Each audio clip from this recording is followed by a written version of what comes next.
이번 시간은 후레쉬 발광 방식의 종류, 발광이니까 뭐 다른 뜻으로도 들으실 수가 있는데, 후레쉬를 어떤 모드로 놓느냐 그 말이죠. 그러니까 모든 게 다 자동과 수동이 있다라고 그랬습니다. 후레쉬도 마찬가지예요. 수동 방식은 어느 경우에 유용하게 사용할 수가 있고, 자동 방식은 또 어떤 경우에 유용하게 사용할 수 있는지 그 특징을 간략하게 한번 알아보도록 하겠습니다. 하여튼 여기서 우리가 알고 있어야 되는 건, 제가 늘 얘기하는 거지만 자동은 수동보다 항상 2%가 부족하다는 점은 꼭 명심하시고 들으셔야 됩니다. 후레쉬도 마찬가지라고 보시면 됩니다. 그러니까 수동이 훨씬 더 자신이 원하는 대로 표현이 가능하다라는 점을 일단 먼저 알고 계셔야 되겠고요. 그래서 이 수동 방식은 우리가 앞에서 다 배웠어요. 어떻게 해요? 가이드 넘버를 촬영 거리에 나누고 동조 타임에 설정해 놓고, 만약에 그 렌즈 셨다면 동조 타임이 없다라고 그랬어요. 어떤 셔터 스피드에 놔도 상관이 없습니다.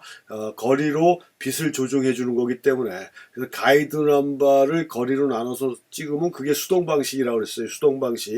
근데 수동 방식을 쓸 때 좋은 점은 뭐냐면, 피사체가 자동 조각 거리를 벗어났을 경우, 그러니까 이 자동으로 포함할 수 있는 그 한계가 있는 경우가 있는데, 너무 원거리에 있다든가 여러 가지 경우, 그럴 때가 수동 방식이 훨씬 효과적이고, 자동 방식이 피사체에 정확하게 적용하지 않는 경우나 그 방식의 적용을 정확하게 예측하기 곤란한 경우, 아까도 얘기했지만 2% 부족하기 때문에 이게 자동이 제대로 맥힐지, 후레쉬를 사용해서 효과가 있을지, 이런 면이 좀 문제가 있을 때, 근데 디지털 카메라의 장점을 또 100% 이용하는 방법은 있죠. 왜냐하면 LCD 자체가 그럴 때 사용하는 거예요. 사진이 잘 됐나 못 됐나를 보는 게 아니라 전체적인 분위기를 파악하는 거라고 그랬지 않습니까? 자동 모드로 놓고 일단 한번 1차적으로 촬영해 보면, 요게 되겠구나 안 되겠구나를 알 수가 있어요. 근데 안 될 것 같다 그러면 수동으로 전환을 해서 촬영을 해주시면 된다는 거고요.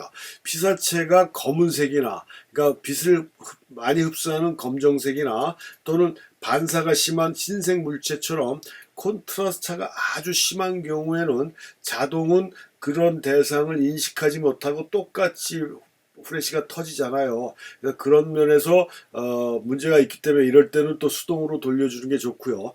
또 하나는, 촬영하고자 하는 피사체와 카메라 사이에 다른 물체들이 이렇게 있어요. 그래서 후레쉬 빛만 온전히 제대로 못 들어갈 때, 그러니까 그럴 때 수동으로 놓고 사용을 해주시고, 하나의 등 갖고 촬영하기가 힘들다, 후레쉬 하나 갖고가 아니라 후레쉬를 여러 가지, 그러니까 만약에 실내를 촬영한다, 근데 실내 공간이 굉장히 넓고 중간중간에 기둥들이 이렇게 서 있다 그러면, 후레쉬 등 하나 가지고는 어떻게 됩니까? 그림재도 발생하고 구석구석 제대로 나오지 않을 거 아니에요. 이럴 땐 다등 후레쉬를 사용해 줘야 되는데, 다등 후레쉬를 사용하게 되면 오토로는 굉장히 한계가 있다는 얘기입니다. 그러니까 이렇게 보시면 지금 자동의 한계가 굉장히 많다는 얘기예요. 그렇기 때문에 자동보다는 수동을 써줘야 되는 게 현실적으로 맞다라고 보시면 된다는 얘기인데, 수동이라는 건 그렇게 어려운 게 아니고, 그 다음에 또 다등을 쓸 때도 마찬가지로 이렇게 넌 코드라고 그러죠. 코드를 연결할 필요가 없잖아요. 센서가 있습니다. 센서가 웬만한 후레쉬에는 후레쉬 센서가 붙어 있어서, 이쪽에서 땅 터지면 그 순간적인 파장을 받아가고 같이 터지게 돼 있어요. 그래서 무선으로도 그러니까 기둥 뒤쪽에다가 안 보이게, 후레쉬를 화면상에는 안 보이게 후레쉬를 여러 개 설치해서 메인에서 하나 터뜨려 주면서 같이 동시에 터지게 사용하는 거거든요. 넌코드라고 그래서 후레쉬 무선으로 사용하는 겁니다.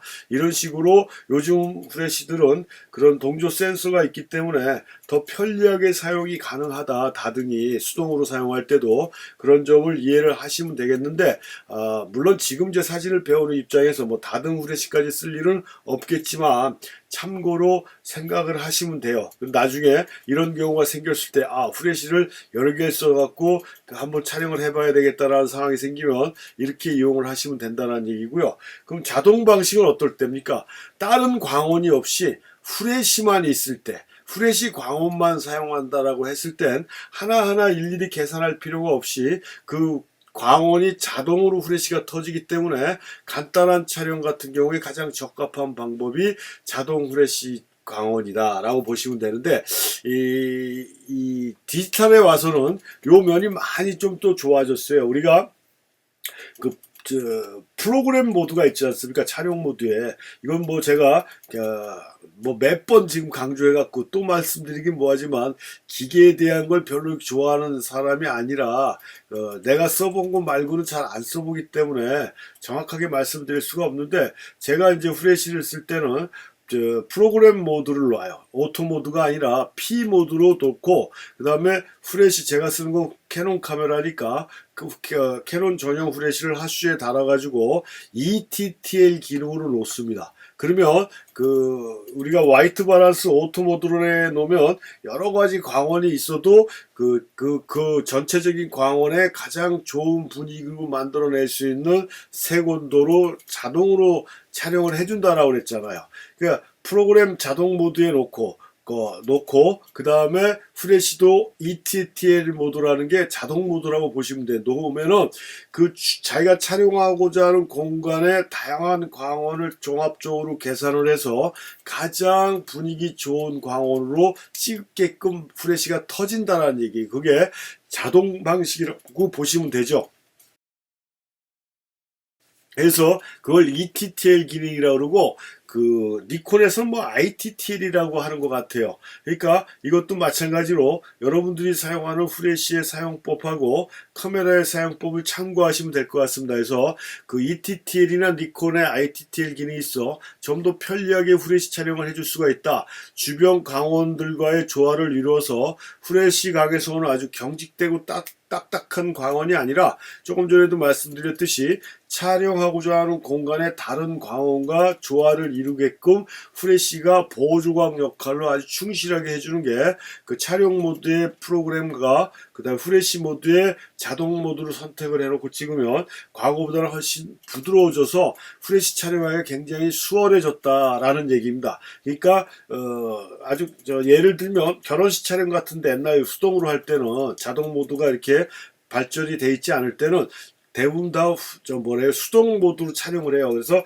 가이드 넘버 계산해갖고 일일이 막 조리개 돌려가면서 막 이렇게 촬영을 하는데 광량을 아무리 확산판을 대고 막 바우스를 치더라도 제가 말씀드렸잖아요. 후레쉬 광원 자체가 워낙 컨트라스트가 강하기 때문에 경직된 느낌으로 또 주변 광원을 많이 잡아먹고 뭐 이런 효과가 나서 부드럽지 않고 딱딱한 이미지로 만들어내는데 요 ETTL이나 이런 자동 모드를 놓게 되면 주변 광원하고 같이 혼합된 부드러운 광원을 해서 결혼식장의 분위기 자체를 뭐 촛불이든 뭐 다른 광원이든 그런 분위기를 깨지 않은 상태에서 후레쉬 광이 보조광으로 들어가서 훨씬 영상적으로 아름답게 만들어져 가지고 옛날에 비하면 지금은 굉장히 후레쉬 사용하기가 좋다라는 걸 또 감도도 자유롭게 조절이 가능하지 않습니까? 디지털 카메라가 그런 면에서 특별한 경우가 아닌 경우. 그러니까 내가 메인 라이트를 위해서 우리가 앞에서 다 배운 것처럼 후레쉬를 주광을 사용해서 내가 찍고자 하는 대상에만 정확하게 후레쉬 광이 들어가고 나머지는 그냥 다 검게 처리하고 싶다. 이럴 때는 당연히 수동을 써야 되겠죠. 이런 특별한 경우가 아닌 상황에서는 이렇게 자동 모드로 캐논으로 얘기하면 ETTL 모드로 설정을 해서 찍게 되면 실내 공간에서 촬영이 훨씬 더 부드러운 이미지로 만들어낼 수 있다라는 점을 우리가 이해하시고 이 후레쉬도 글쎄요 제가 보기에는 선택적 액세서리라기보다는 필수 액세서리 개념으로 보시는 게 좀 좋지 않을까. 왜냐하면 우리가 지금까지 후레쉬에 대해서 대략적으로 알아봤지만 다양한 용도로 사용해 줄 수 있는 그런 거거든요. 그러니까 대낮에도 밖에 나가서 사진 찍을 때 후레쉬를 보조광으로 계속 쓰시는 분들이 있어요. 반사판 들고 다니지 않아도 되고 그런 경우에도 후레쉬가 유용하게 사용되는 거기 때문에 후레쉬 그러니까 보조광으로 쓰는 거는 주간 동조 촬영이나 이런 데 다 설명을 해드렸습니다. 이 주간 동조라는 것도 수동 모드에서 가능한 거예요. 수동 모드에서. 그래서 그럴 경우 빼고는 ETTL 모드, 자동 모드로 선택해서 촬영하는 게 분위기를 효과적으로 표현할 수 있는 방법이다 해서 후레쉬를 좀 더 많이 사용해 보시면 여러분들 사진에 훨씬 더 효과가 있다라는 점을 말씀드리면서 수업을 마치겠습니다.